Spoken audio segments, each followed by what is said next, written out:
Greetings and welcome. Thank you to each and every listener for tuning in for this brand new episode of On What Brings You In. My name is Bradley Wank, and today we are going to be discussing couples counseling. According to a recent study, nearly 50% of couples will, at one point in their relationship, enter a couple counseling situation. The American Association of Marriage and Family Therapists also reports an overall success rate of 98%. Many couples go into counseling, or therapy as you would call it, because they're dealing with a specific challenge, such as communication issues, difficulties around sex, affairs, or the consideration of a breakup. So for this episode, I wanted to give you a firsthand perspective of what it might be like to enter couples counseling with your partner from the perspective of a well-vetted local couples counselor. No matter what your unique situation is, I really hope this episode has plenty of information for you to consider, no matter what the status of your relationship is. This episode is titled Keeping It Real with a Couples Counselor. As always, before we get started, the views, information, or opinions expressed in this podcast are solely the views of those individuals involved and by no means represent absolute facts. Opinions expressed by the host and guests can change at any time. At times, this podcast may cover sensitive topics, and we ask you refrain from listening if you are likely to be offended or adversely impacted by any of these topics. Neither the company, the producer, the host, nor the guest shall at any time be liable for the content covered causing offense, distress, or any other reaction.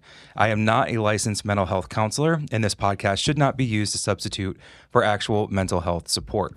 So the concept of a relationship is actually quite a remarkable one because out of the billions of potential partners in the world, we connect with one of them on an emotional and intimate and just a very deep personal level. We decide this person is who we want to be with. It's the partner we want to not only support, but the person we want to be supported by. This is a person who, in many cases, we see ourselves building a life with, maybe even starting a family with, but also someone who we choose to maintain a home and a lifestyle with. So in the same sense of life being a constant opportunity for growth and development, we also recognize the inevitable ebb and flow. So within a relationship, of course, there are going to be good and prosperous times, but there's also going to be difficult and tumultuous times. This is why it is so important to know your partner and to consider who they are as a person, how their personality handles difficult situations and stress, or even, for example, what is their arguing style? How do they handle themselves under those moments? What is their attachment style like? Are they someone who can see the big picture, or do they get hung up on the little things? How does this mesh with who you are as a person? Today, I'm going to be talking with Amy Dickson. Amy is a licensed clinical social worker and couples counselor who owns and operates Upside Mental Fitness in Clearwater, Florida. Amy has invested more than 20 years of service as an educator and as a principal of therapeutic schools. These experiences provided her with the unique ability to work with parents, children, and adolescents, couples, and families. She is proficient in conflict resolution techniques and in transforming perceptions of self to cope with anger, depression, anxiety, self-esteem, and trauma. Amy holds a graduate degree from the University of South Florida in social work and special education with a specialty in behavioral disorders and a state of Florida certificate in education leadership. Amy, thank you so much for being here. Absolutely, Bradley. Thanks so much for having me. Yeah, I know this is an exciting episode. I am too excited, and I know that I love everything that you just said. I was like, say it again, repeat it, bring it back. Let's hit every one of those. Right. Well, let's just go ahead and dig right in because for this episode, I just wanted us to go ahead and just start right from the bat. So just, I would say open it up and maybe tell us a little bit about what you do, what brought you into this field of work. All right. Well, thanks, Bradley, again. I think I've been therapeutic by nature from a young person. And so then I probably felt misunderstood in my younger years, a bit of a rebellious, obstreperous teenager. Right. And so I found my way, oddly, as a trajectory into the behavioral disturbance classrooms. And there I kind of found my home because I always felt misunderstood. My own point, the kids I worked with felt misunderstood. Right. And so that kind of grew, and then I found my voice, I found my heart, I found my inner, I found my values, I found what grounds me, and I discovered what it is like to work with people of different variety, different thought processes, backgrounds, histories, stories, and it just, makes it so much easier when you give space for someone to be their individual without taking an affront. And so I had my experience in schools, and it kind of led is that, we know schools are changing, and I'm obviously a therapeutic person, so I decided to go in the back door and take a different approach. And Right. 10 years ago, started my private practice. And again, with couples, my proficiency was teens, right? I could help parents with teens. I could help teens with teens. It was just my thing. And when I got into therapy, sorry, adult couples, no disrespect, is that when I started working with the couples, I was like, one's the teenager and one's the parent. Right. And it seemed like they didn't know that. They didn't like being parented, but then they accepted that. And all of a sudden, I was like, oh, I found another niche. I love this. You mentioned communication, conflict resolution, your choice. Right. Right? I choose you as my partner. Exactly. But now I'm going to fight you until we die. Right. That's what it comes down to. Yeah. But you didn't choose your family. Right. You didn't really get to choose, for the most part, your kids. Right. But you do get to choose your partner. Exactly. And then same team. And then I said it to a couple the other night. It's like where you're running a 3-legged race, and each one of you is trying to take the other person's shit out. Right. Right. Right. So how do we get past that? Like you mentioned in the beginning, is how do we get back to that interest of when we revered our partner, when we dated them, Right. when we chased after them, we pursued them, and we were interested in that. And so I think, like you mentioned, I think therapy obviously should be all the time, whether we have problems or we're just at 22 years or we're at 7 years. Right. We want to be invested. It's a business transaction. Right. Yeah, absolutely. We don't look at marriage like that. True. Why? Because there's two subjective rights at all times. Two people are equal in every circumstance. So how do you make a decision? Right. Right. That's so And I cool. think that's when you're saying is bringing it into how do we come in, is that couples that are 20 years old, we create different communication, habits. So coming in, we can rearrange that and look at what worked for the last 20 years, what didn't work. It doesn't have to be, hey, if you don't go to therapy, I'm divorcing you. Right. Right. That's Ultimatums don't usually work. Exactly. Yeah. And it's not inviting. Yeah. Yeah. And it's threatening, and it adds it adds a level of chaos to what's probably already chaotic. So what would you say when you start working with a couple? I mean, I know obviously it would be every couple would be different. Every couple would have their own unique challenges. But what is typically the first thing that you try to assess or analyze when you start working with a new couple? First, because I'm a woman, I do say when men come in as the other partner, is that at times in these sessions, I'm going to want to say, I wish I was a man with a man voice. Because at times we do think that, I think the men might think that I'm there to side with the woman. Right. And so I kind of do that is that from my working with the kids and the lessons I learned, my job's not here to be judgmental. I'm not here to have an opinion. I'm here to poke buttons, push, to build, to create, and to change or to evolve. Right. And so that's one of the first things, just because it does become an issue or concern. And then the rest comes very quickly to, why are you guys together? Why'd you get married? Right. Why'd you choose to be committed? Right. Why did you choose to have babies together? Take me back through that wedding. Matter of fact, go down that, find that box. Right. Get it out. What are the vows? How come, where do they go? How often do we refer to them? What type of language or communication are we more settled with? Right. Right. So bring them in and say that, one, they have a voice. This is their stage. We don't marry our twin, but I think over time we think that our partner should become our twin. Yeah, you see that a lot. Yeah, they should just know what we're thinking, what we're feeling, how we're going to react. I think my head just went to the, it's like when your partner's like, oh no, I don't want to make a big deal out of my birthday. But really, they expect you maybe to think like, oh, maybe I don't want the surprise party, but they want the surprise party. You should know by now. Right. And so, but it's assumptions, and that's one of mine, right? I say avoid assuming, avoid defending, and avoid avoiding. Right.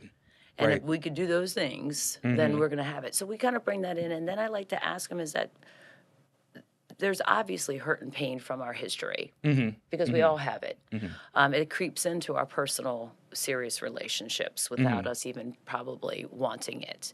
And so I do ask, because like today, when you come into the first session, this is day one of your second marriage, Okay. right?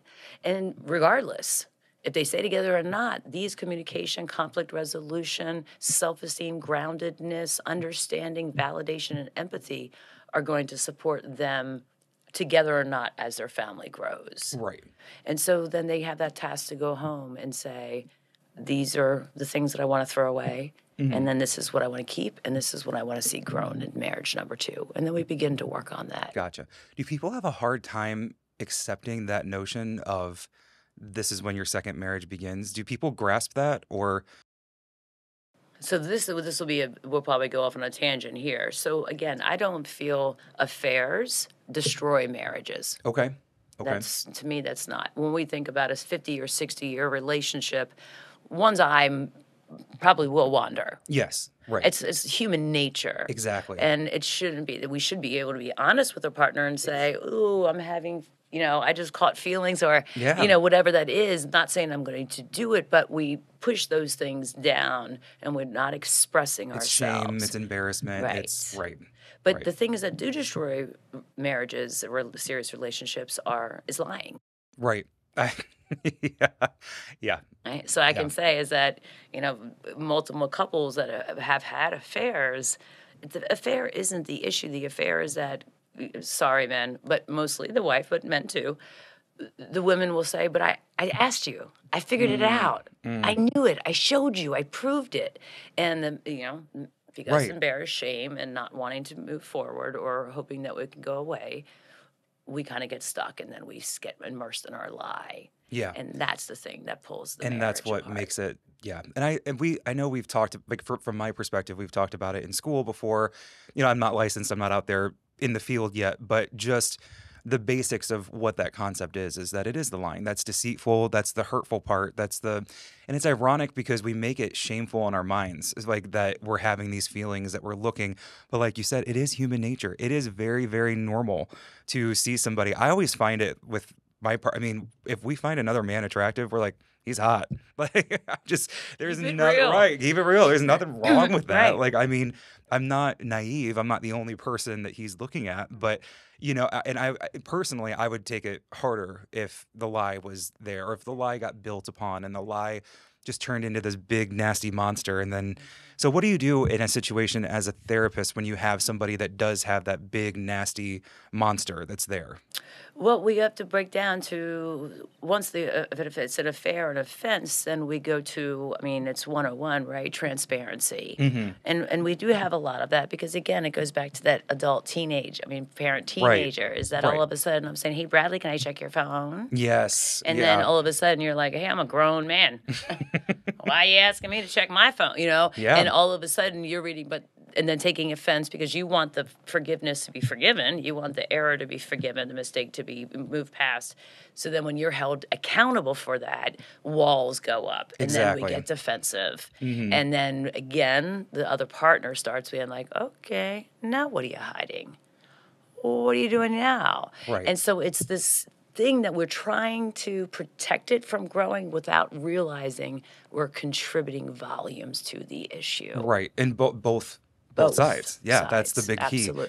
And again, that's why I say as well, it's not the person who had the affair that's the worst partner, if Right, you will, right, quote unquote. right. It takes two to tango, and I think that quote fits here. Mm-hmm. We don't typically, I think there's like 10% that have serial affairs, Mm-hmm. where we've got the two families, and all of that very different stuff. Always outliers. Yeah. But, for the most part, it takes two people to get to an affair. Yeah. One of the things I really appreciated when we were talking about this episode, and you've already mentioned it, but it really sat with me, was I had never thought of it from the perspective before that usually one acts like a teen and one acts like a parent. And I can think of so many, my own relationships, I can think of my friends' relationships, and it's like, holy shit. Like, that is so much what takes on. So I think it's brilliant that you've brought that into your approach when you work with people. And so, I kind of want to go into that just a little bit more. So what do you do? The power differential, right? Right. Yeah. So when we have, I say to couples, and again, probably the first session or so, I'll say, what other relationship exists where two people are right all the time, Valid point. right? Why don't we have two presidents? Right. Why don't we have two principals? Right. We have a hierarchy of a power differential so everybody knows their role. In marriages, obviously you can't see my arms, but the power differential should be moving, equal, but then sometimes a little bit higher in exchange. But when they go to great lengths of difference, that's when the parent and the teenager come out. personalities come out. Right. Because if you're going to ask me 5,000 times and I answered you, that 5,001th time, I'm going to be that crabby teenager. Right. Yeah, absolutely. Right. Yeah, And so then we have that push. role reversal. But that's what happens. Like, why don't we have two presidents? Because nothing would get done. I mean, there would always be that clash that's happening. And yeah, no, go ahead. And Please. that brings in the divide and conquer, which I ask a lot in couples, right? I know how I grew up, a different generation, but a lot of it was divide and conquer, right? Right. Women were in the kitchen, the sewing and the cleaning, and the men were doing the working and the outside. And though we've evolved, we still, I think, sometimes have those Yeah. stipulations, if Those you will. roles, kind of. Those Yeah, roles. And so I say, yes, when we have a family of 5, obviously it's very hard. However, do dishes together. I like that. Rub elbows together. Right. Smack each other on the butt with a towel. Yeah. You right. know, splout Yeah. each other in the face with water. Have 20 minutes that they're doing something together to help the house, but it's shared fun versus one's off doing their thing and the other one's off doing their thing. Right. And then right. they come back and try to feel like a union. Where do those good pieces? We can get everything done possible, but if we don't feel good about it, what's the end result? Right. Yeah, that's really, really, it's powerful. And it's when you break it down and simplify it, because we do make relationships complicated. I mean, then you throw in your personal feelings, and then you throw in, you said something to me, I'm looking at my notes, and you said, get rid of the word you. Yes, sir. Absolutely. Explain that to me, because it was fascinating. So I go back to teaching a lot with classroom management. I kind of call it cultural, creation, because I'm not managing children. I am managing my classroom, but I don't like that word. So I would say creating culture. And I read a book that was titled, Thanks for Chunking That at the Wall Instead of Me. And it was the thinnest, smallest book, and I literally, in teacher training, have given, and I tell parents to read it. I'm like, best way to look at disrespect, quote unquote, and misbehavior. And so if we take that into what you're thinking is that when I talk to my partner, I'm usually saying, what time did you get in last night? But what did you say you were going to do? But what were we supposed to do? But you said this time that you were going to be here at this time. Right. You tell me what you want to tell me all the time. I listen to you, and then this is what happens. I am disappointed by you. Right. So it's like, a shotgun into one of those. It's just baton, baton, baton, baton. So you assigns blame.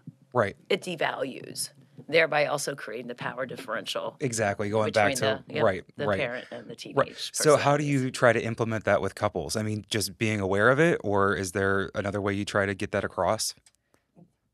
Yes.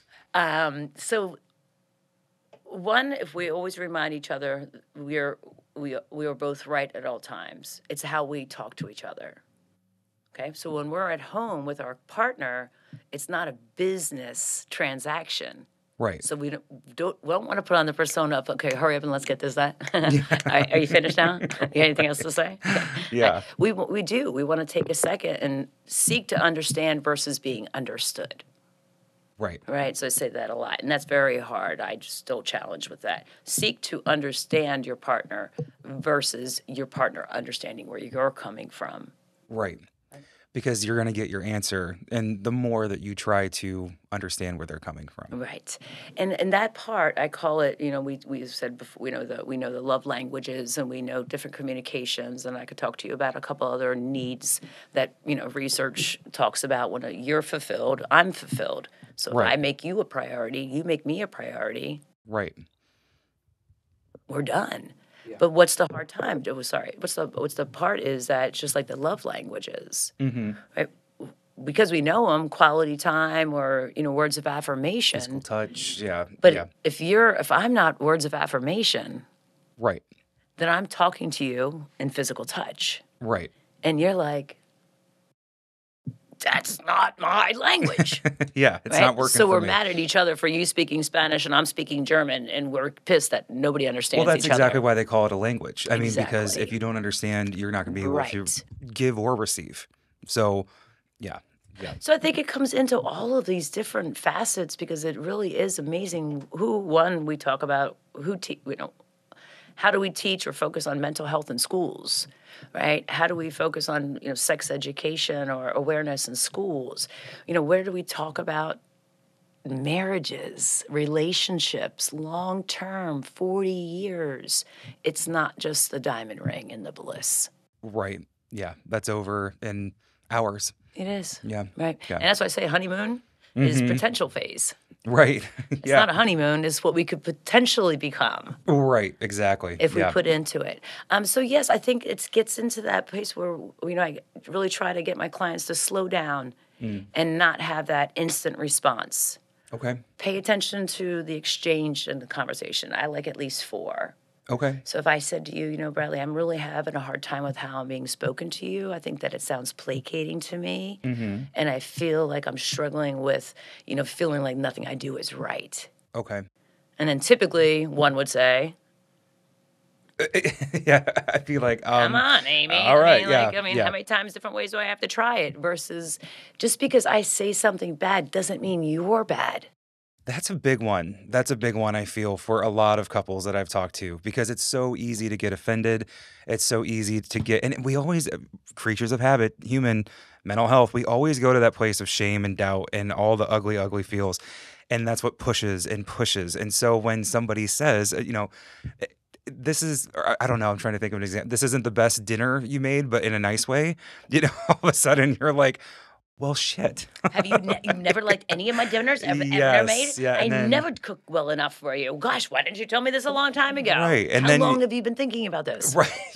You go to all these places in your mind, and then all the external factors of life, the house, the kids, the dogs just came. I mean, and it's no wonder we get to this place where the one person who loves us unconditionally that we met in this world, we start to take it out on them. Yes. Thank you. And that's one of the first things I do. And I try to, I obviously, wrap these concepts in over time with clients, couples as well. But it's how many hats do they wear? I mean, literally, I think I'm going to start doing it. Just get the old top hats, the printouts, and write on Yeah. chalk. But I literally, a person or one of the couple or both partners will sit down and be able to list within 15 seconds 15 different hats. Right. Right. So we know we're not taking that one hat off and putting on the other all the time. We're merging hats to make the best out of the most time, to be the most efficient that we can. Yeah. But then we don't realize which hat we're wearing. Mm-hmm. So, again, if I was a teacher and I'm coming home to my partner and then I say, start doing my teachy self, Right. then Yeah. I'm not changing, you know what I mean? I'm Yeah. not doing that, but I'm pushing it in there because it's habits. It's easier. Yeah, for sure. For sure. But then what's communicated is, where do you fall on my hat list? Right. And a lot of times the partners fall Yeah. 7, 8, 9, or 10 as far Yeah. as that priority. Right. It's funny you say that because in full transparency, I'm always very honest on this show with whenever something in my life, and I'm sure as a counselor too, I think every counselor has probably dealt with this within a partnership, is stop therapizing me. Like you're talking about the hats. That's a bad habit of mine because you learn these things, and I love psychology. I love counseling. And, I'm reading and reading and Humans. bringing all these things in. And then you catch something and you're like, ooh, and my partner's like, stop digging. So I'm it does just happen. Yeah, it's just, looking. I'm just kind of going there just a little bit. But I like- think that's a nice point too, is that, some of the times we do that, like what I call a surprise tactic. Instead of picking up on that and saying, hey, Bradley, do you have 10 minutes later on tonight before we go to bed that I could just, talk to you about some things that are here in my head and my heart? Right. So sometimes we just go in for the kill, Yeah, not thinking right. we are. We think it's just a conversation, but we're not realizing it's the conversation that deserves some weight and consideration. Yeah. Yeah. And then the people are, partners get caught off guard, and then they backstep, shuffle, or Right. defend, or Right. And all the project. above. Yeah. All right. So Amy, as we're kind of, bringing all of this together, what would you say are some strategies that you would imply with couples when you start this counseling relationship with them? So I like to. I like to bring a lot of visuals or challenge them to bring visual illustrations of the change or evolution of what they want to see, because we know we're people of habitudes.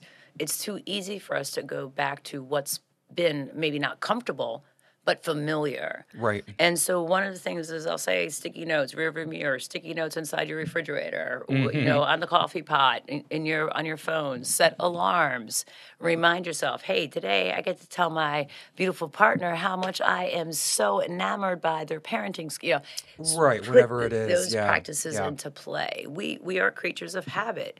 We should treat that same learning process to our marriages and Yeah. things of that nature. Yeah. I like to challenge people with analogies. One video I highly suggest watching, and I just heard a reference on it in a movie I was watching last weekend. It's The Tale of Two Brains. And so it's a comedian show. Just watch the one that's 7 or 19 minutes, not 3 hours. And so the man describes the female's brain makeup and the male's brain makeup typically. And one, I think right there, understanding how different those two brains are, Absolutely. even the difference within a same brain, but just the ways that the two brains interact. Women's brains are described as a galactic highway that is surging with lights and sparks and zing, zing. You mentioned mom. I'm thinking your mom. I'm thinking me. I'm thinking about my kid's parents' mom. I'm thinking about, and Yeah. it just goes when men, are typically are approached with, mom. They're like, you talked to mom today? Yeah. So men's brain is described as a whole bunch of boxes, but one topic in each box. Gotcha. Right. Gotcha. And so right there, sometimes just watching that and being able to laugh at that and it not being personal. Right. That's what I say all week. This is not personal to you. And that, one, brings a lot of people to tears because they think it's their fault. They think they're messed up people that cannot make this thing work. And that's not the case It's at all. not the case at all. Yeah. It's probably one of the most challenging jobs you have. But again, what type of effort do we put into that job? Like we would for our job for building finances or retirement.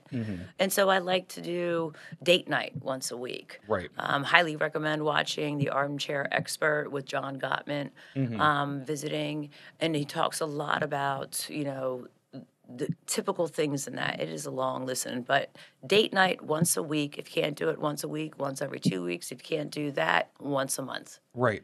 But it's a date that nobody can change Gotcha. unless the couple decides to do it together. Right? So I can bank on you. That means anybody says, hey, Bradley was asked to go out on Thursday night. I don't have to get all frantic and be like, what did Bradley say? Because I know Bradley's Right. going to say, sorry, that's my date night. Yeah. It's date night. It's date night. I'm committed to that. Yep, That's yep. what it is. Yeah. And what happens to that is communication, commitment, Yes. showing up, right. remembering me, prioritizing us. And these little things are huge. Huge. Do they take a time to grow? Absolutely. And build sure. into routines. But why wouldn't we do that for the partner that we choose to grow old with? Right. Yeah. And then I'll come back to that. And then table talk. So table talk is, I always ask people to talk about the business mechanics of the relationship. So again, going back to what I referred to earlier, Bradley, when I'm spoken to, I feel patronized. And so this week I paid attention to it, and it was at these 2 or 3 circumstances.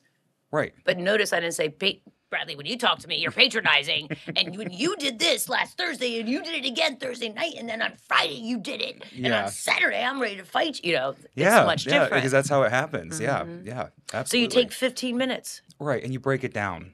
And if one person has to talk for that 15 and that's it, that's fine. Yeah. Yeah. If the other one you want to exchange, I recommend that. But when we're getting used to it, it's hard to just sit and listen. But I encourage people to write it down. Have yeah. a little journal. Make it mechanical. Yeah. Because that's exactly what It's funny. I always say I always say you can always look at kids like from like a psychological perspective, like when you set up all the experiments and stuff. But when you observe kids, I always think they break problems down to such a simplistic point that you can apply any adult problem to that. So thinking about it as a couple, when there's something that's going on, or there's a conflict, or there's XYZ, just being able to break it down into what this is. The bottom line, we love each other, but everything else, I shouldn't say but, I should say and everything around us is causing all of this, and everything is. So I like that approach. I think that's a really easy way for people who don't really know, you know, the ins and the outs of what couples marriage counseling would be. It's a great place to start. And I think that you nailed it. Is I'll ask people again, sticky notepads are wonderful, or take your phone and type out the issue that's on the phone. That's what we're talking about. Gotcha. I'm not talking about how you've let me down, or how felt let down, or how redundant this problem is. We're talking about this issue that occurred in the last couple of weeks. Right. So And let's this just is what keep we're it about focused this on. issue and this one issue. Right. Right? Good We go off adults, of as that, we get we're gonna older, come we in. open Pandora's box. Yeah. And then us good couples, we don't talk for 4 or 5, 6, 7, 8 days. Yeah. Because Yeah. we just opened up every world of hurt possible and wondering. Yeah. Right. So I have a question. One that kind of came to me through us talking was, so what would you say to, because and this is a little bit on my own personal experience, is like I very much value my independence. I am an extremely independent person. If I need to get away, it's ironic. I love to take a trip to a city and just be by myself and be in the coffee shops. Like when I write, if I'm in a coffee shop that is like crammed and there's people and there's this, I feel invisible Grounded. almost. I just feel like I do my best writing there. I don't need nature. I'm not Right. like, oh God, no. But what I'm saying with that, and just because I'm thinking too of a lot of my friends and issues, because when you go into psych, people start bringing their shit to you constantly. So one of the things is, and I've seen this with couples, is that one of the partners in the couple wants that independence. They want to be independent, but they still want to be in their relationship. They're not swaying from the relationship. They're not saying, "Hey, I need to go do this." Say it is a trip. Say I need to go take this trip. They're not saying I don't want to take a trip without you. I mean, that's how it's coming across. But I'm doing this for me. So how do you keep that independence in a relationship without pissing the other person off? Well, and I think it kind of goes back to tying in what we talked about with the date night and the table talk. Is in the schools that I was a part of, we had a campus improvement plan in the beginning of the year. Right, Yeah. all members, and we even had community and the board, right, are all involved in all these tasks that are going to be checked on every 6 weeks. And then we have a checkup in the middle of the year. Everybody's assessed at what they're doing, how's it going, what do we need, what are we lacking, and then in the spring before the end of the school year, we do a needs assessment. Oh, okay. What did we meet? What didn't we do? Right, same thing for the fiscal years in most businesses. Right, exactly. We don't do that in families. Right. So if we did and not make it a big deal, got to make it fun. Let the kids design the calendar, or let them technology create it, or come up with an app. There's I'm sure an app on the phone where we can constantly be talking about what we want from ourselves and for our family or our couple. Right. But because we don't do that, when that comes across, then I do take offense to it because. So you're saying that you don't want to spend time with me? Right. Are you talking to me? What's going on, really? Are you hiding something from me? Yeah. Are you trying to run away? Right. And then this goes into the thought that I had when you were saying that, is it becomes a cat and a mouse chase. Right. Again, teenager parent, one person is the cat and the partner, one person is the mouse typically. Right. We do exchange those roles. But in that case, your partner would be chasing you. Yeah, exactly. And when you're trying to be the mouse and just get a little time alone. Right. So we want to be aware of that, right? Pressure cracks, I say, right? We know one thing pressure does well is make diamonds. Yeah, right, exactly. Anything else, it smushes to pieces. Right. Good point. Yeah. So when we're feeling that pressure, we're feeling that, but again, that's where that you word, omitting that you word, comes in. Right. Because when you talk to me, when I'm talked to in a way, and again, I self-correct even though I say it all day, when I'm spoken to and says like, I want to go on this adventure for 72 hours, and this I'm going to write, I'm going to let my hair down, I am going to do all the things that individuals do, dance like no one's watching. Yeah. It's nothing about me. But Right. that's not normally how we communicate it. Exactly. Yeah. It'd be Or right. we shy away from the communication. So it goes Right. back to that honest thing that you were speaking in the beginning. Yeah, for sure. Is how do we make space to hear things we don't like hearing? And we're not Exactly. going to always like what our partner says. Yeah. But it doesn't mean that they love us less or that we're heading down a bad road. It just means they are an individual Exactly. who we married. Right, an and who we individual we dated. fell in love with. Yeah, right. And I think that is a big thing. I just a lot of, I'm going over the list of like my girlfriends in my head that have come to me and stuff, and a lot of it is it does center around that. A lot of it too, like when that trust situation, when maybe a partner goes on a business trip, or you're just creating all of those things in your mind. And so I know what your answer is going to be with that about the communication. But that also, because I do research a lot for these episodes, and one of the things that popped up when I was continuing to go over a lot of the information for couples counseling was open relationships and open marriages. So it's one of those things that, and I'm just going to be honest, according to Google, people are looking a lot of information up. Do open marriages work? Is there some sort of way to approach it, I suppose? And so I just wanted to kind of get, as somebody who works in the field, what your take is on the open marriage thing.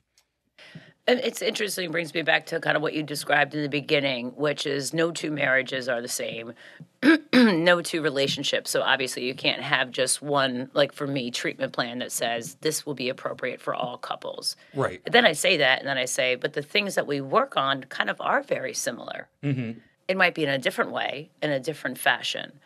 So I think it's very tricky for open marriages, because some people that might not have or might be missing some of the core components of their relationship, and they see other people doing it and having success, we think that we can do it too. Right. So it comes back to there is no one prescription. Right. From my work or from what I've heard, is we have to have solid communication, right? We have to have open transparency. We don't want to use it kind of like having a baby to fix the relationship. Yeah. This is bringing in other people's, when we have problems, probably will exasperate the issues that we were not addressing. Yeah.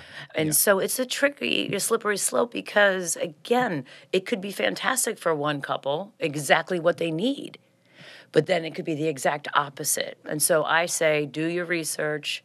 Go through some mock nights where we're not carrying through with the thing, go through the emotions, like kind of like almost role play it without doing it, and see the residuals that pop up just from that. Right, because you can imagine in your head what that's going to be like, how it's going to feel, but you don't know until you're in the moment. And especially depending on what the boundaries are, what is set, and that's important. You have to set those. Right, and the rules, and again, even, like I said, habitudes. Couples are as guilty as teenagers, right? Right. How many times do I have to tell you to do that when you're getting home from school? And then a couple will be like, how many times do I have to tell you? You have to call me before, we do the same thing. We don't realize it. Yeah. So we really want to pay attention to the building of the rules. Because just because if I sat down with my partner tonight and said, let's come up with rules to approach an open marriage, those rules aren't practiced. Right. Right. So when we come into an event, right, which is emotion with a memory, we lose logic. Yeah, that goes out the window. We're emotional. Yeah. So those rules, they're non-existent. Yeah. And then the next day, when you're back in logic world, you're like, yeah. I did say that, didn't I? So it's almost weird, because we're going to practice that without practicing the open marriage. Right, exactly. But on kind of grounds that are shaky. I see like earthquakey kind of situations, and not to say that it doesn't work for some people, not to say it's not what some couples need. And I'm sure for some people, for some individuals, it might be a great ingredient. Some individuals can have physical intimacy and not have an aftermath of connection or thoughts or feelings. Right. Other people are emotionally bound to the intimacy. They almost have to feel it first before. So in that situation, I would get where. And then if I'm your partner and I'm watching you, I might start thinking, wait a minute. he seems to be having a little bit more fun than he does with me. Yeah. And Yeah. again, we go back into what you were saying, shame, Yep. vulnerabilities, all of those issues that we think we're trying to heal, but we may be exasperating. Right. I say anything, try anything, because that means you're trying. Yeah, that's right. Especially too, if those were the issues that I'm just thinking, like if that specific couple approached you with that, if they were already dealing with those factors that you had mentioned, and I feel like that's probably coming back to this is like, let's have a baby to fix our marriage kind of situation. But yeah, it's just something I thought we'd touch on. I was like, if I have a couples counselor here and this is what people are asking, like, it's a great thing to talk about because like you said, every situation is different. And that's the base premise with what you do for a living. It is almost when people, are contemplating divorce or considering it, right? Good humans, we go back and forth, back and forth, back and forth. We're like, oh, no divorce because I like this. Or, oh, see. And then we're like, oh, no, getting divorced because this, see. Right. And so, but I'll challenge them if they do it for 1 week or 2 weeks is stay in one lane. Okay. Stay in the divorce lane. Right. Let things naturally come like your brain will do when you've made a decision, right? That's when the grass is greener. That's also when our grass gets greener. Because then we're like, oh, that's not that bad. Yeah. Yeah. And so, but being able to sit in those decisions without making a decision, I think is a very tough ask. Right. And people, typically us good humans, delayed gratification, Yeah. no bueno. Yeah. And we lack impulse control. Yeah, exactly. Yeah, they're just designed to do that. So, what would you say to, and I'm thinking about my audience, I'm thinking about somebody who's listening in the car right now on their way home, and they've been kind of teetering back and forth about going into couples counseling. They're not sure how to approach their partner. What would you suggest? How do we grow? Let's grow together. We've got a garden out there that's not been weeded for a while, and it looks like it has some tending. Right. There's some things that I want to say that I might need help or support from somebody else to say that in a way that doesn't come off as offensive, hurtful, dismissive. Mm-hmm. I feel like I'm in a rut. And getting a third party in on this might benefit us to create new tools. Again, a lot of couples I work with have been together since they were in their 20s, 18, 20 years old. Sure. Now they're in their 40s. Well, that's 24 years of maybe some funky habits. Right. So just because we're smarter, wiser, older, more mature, more experienced, we go back to that 22 years of bad habits. Creatures of habit. Yeah, 100%. So, coming in is I want to create new habits. We're not the same as we were when we were 20, 22. Mm-hmm. So how do we spruce us up here? How do we become that couple? And that's an analogy I like to use. I will ask couples, which older couple, and again, I'm not shouting shame to anybody. You don't read between the lines here. But if you're, taking a cruise and you're older, we know the stereotypical couples. And so one, they get up in the morning and they do the breakfast. One has a newspaper, one's on their phone. Afterwards, the one partner might get up and say, hey, I'm going to go to the spa. The other one says, hey, I'm going to just kick it around here for a little bit, drink another cup of coffee. Hey, meet you up for lunch. Okay, sweet, sounds great. All right, after lunch, I'm going to the sports bar. All right, well, I'm going to the pool. Right. And then, okay, we'll be at the room. We'll go to dinner around 7. Yeah. Okay. And then at dinner repeats breakfast and lunch. Yes. Or do you want to be the couple that you have breakfast and you say, hey, honey, can I get you anything? Because I'm going up. Let you sit down and let me bring you a few things. Matter of fact, let me surprise because I know your favorites and I'm going to treat you to something special. Yeah. When they're walking, they touch each other's arms or they hold each other's waist or they compliment each other. How about that? It's a big one. Wow. Yeah. I like that little thing you got on for this cruise, ma'am. Get a little flirty, smack the booty. Yeah. Have some fun.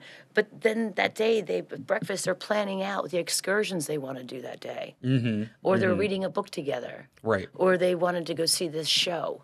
Right. And at lunch, maybe they decide to go cuddle and take a nap together. Exactly. And at dinner, maybe the one partner goes out after they get ready and goes and gets a flower or a little champagne or a little something. And they knock on the door and pick their partner up. Right. And they're going on a date. Make it fun. Make it fun. So you're going to sail on your boat by poking holes in it.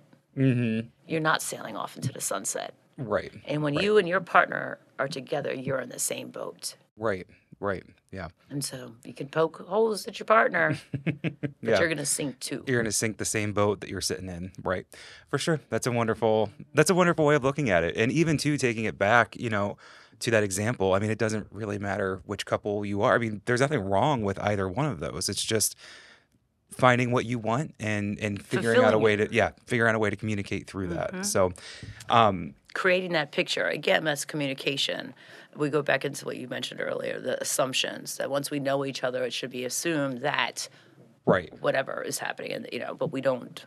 But in the same sense that we're constantly growing, we're constantly adapting, we're constantly changing. Like you said, those same habits don't always work going forward. So that's a great, and I am thinking, I love to think of the audience who's out there, and I try to think of what they're thinking right now. And so that's why I wanted to open that up and just, and think about it too. If you do approach a partner and they are non-conforming to it, or they don't even want to, they're going to bring up it's whack, or God, whack. Jesus, take me back to the 90s. It's okay, I like it, But it's like, it's it's that. But no, it's like, I wanted to say, I guess, more like it's a quack. Oh, therapy doesn't work. It's not going to be something, I don't want to go in and talk to a stranger. I mean, what would you say when you get that backlash? I think it's a very good point. And right, I'm not there to judge. I'm not there to be your solution. I'm not there to do anything besides provide tools that could work for you or could not. Right. But fighting the same old fight, we all know how that ends. And so you are going to, I have that a lot, is, well, what if I disagree with him or her when they want their way? Well, that's the weird, right, wacky conversation of what's a compromise. Mm-hmm. And that's an argument in many relationships. Right. Because often people think a compromise is you get your way or I get my way. Right. Or you have to move a little or I move a little. But it really could have 7 different definitions because you could not get anything. Right. And 100%. I could. That's still a compromise. Yeah. We could both throw out the whole idea and come up with something new. Right. It's still a compromise. But it is that kind of feeling that's left over when you don't get your way. Back to the teenage parent thing. Yeah, exactly. Right? There's a teenager, there's a parent. And so when we don't get our way, we feel slighted. Right.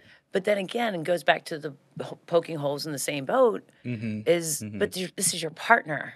Right. That's They're the not difference. slighting you. Yeah. Yeah. They love you. Right. And all of your vulnerabilities. Right. And I think that we forget to say that specifically too, because in our world, right, we have used words like perfect. We use words like, we have these big words that send a lot of big meanings that might not have the really right meaning that shares the correct lessons. And so I think that that's a kind of a misunderstanding versus the perpetual conversation. Mm-hmm. Mm-hmm. Right? With the research, the Gottman say that 70% of problems in relationships are never solved. That's 2/3. Right. Right. Perpetual problems. Yeah. So what do? You learn to listen, you learn to talk. Yeah. Yeah. That's all You learn to make room. Exactly. You learn to be accepted the way you want to be accepted. Right. Right. It's all for the good. So it comes in onto that place of where, I say to a lot of couples is who's going to be the first one or who can be one this week to not pick your gloves and put them on too. So if your partner picks up their gloves, do you have to? Right. And if you do, could you throw them down? Because if we both put our gloves on, we're going to fight. Right. So I do corny things. I do corny things like, I put flag on a play if you like sports. Get those little flags and put them in the kitchen and be like, flag on the play. Bring in the air horn and be like, Mah! Yeah. Use a code word. Break up the old patterns in a fun way that creates camaraderie and teamship. And something you're doing together, a new thing you're doing together. Yeah. Not being shaked or shamed. Yeah, because that's just going to go back to what we've been saying throughout this whole episode. It just all goes back to the same level of bad things that we don't want, that are, I don't want to say bad things. I would just say things that are keeping us from reaching our potential as an individual, but also as a couple. So, yeah. So, Amy, I want to open it up to you. We're kind of getting towards the end of our time here. So is there anything that you want to leave our listeners with, or any final thoughts you want to give? Well, I really appreciate you having me on today, Bradley. I thoroughly enjoyed it. I think that all adults and couples have the opportunity, especially if we have families, to continue teaching our children how that we are never at a place to stop growing or changing or evolving. And that's because our very significant partner brings it out. It doesn't have to be a vulnerability, that we learn to lean on our partners when we're vulnerable versus defend ourselves, which creates a fusion and Right. a peg between us. I think relationships, marriages are one of the hardest things. And so I found a quote years ago, and I just kind of like to end with that. And then Yeah. again, thank everybody, is love is a constant process of tuning in, connecting, missing and misreading cues, disconnecting, repairing, and finding deeper connection. It is a dance of meeting, parting, and finding each other again, minute to minute and day by day.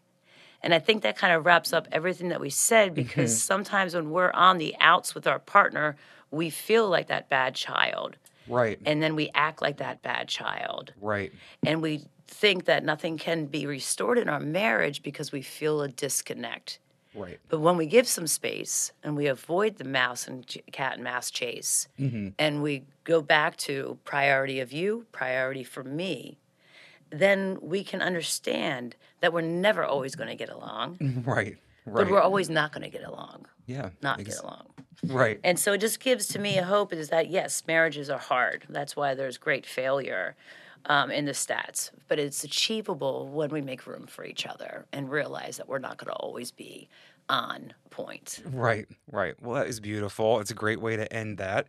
Again, thank you so much, Amy, for being here, for keeping it real with us, and for all the wonderful insight and the advice that you have for individuals and couples to consider. So thank you. Thank you. I also want to thank the Collab Studios in Clearwater, Florida for their continued hard work and dedication. If you are local to the Clearwater area, Amy Dickson is currently accepting new clients. Her practice is called Upside Mental Fitness. It's located in Clearwater, and you can visit her website, www.upsidementalfitness.org, for more information. And this season, you guys, we're really working to build the show into something that can reach a greater audience. So if you have the time, I would really appreciate if you could like, subscribe, and rate each episode so that we can gear our content going forward and give you guys the best episode we can. If you have enjoyed this episode and want to add to the conversation, or if you would like to be featured on a future episode, you can visit my website, www.onwhatbringsyouinepisodes.com. And as always, if you or anyone you know is experiencing a mental health crisis, please call or text 988 from your phone or visit www.988lifeline.org. Stay strong, help is out there. My name is Bradley Wink, and this has been an episode of On What Brings You In.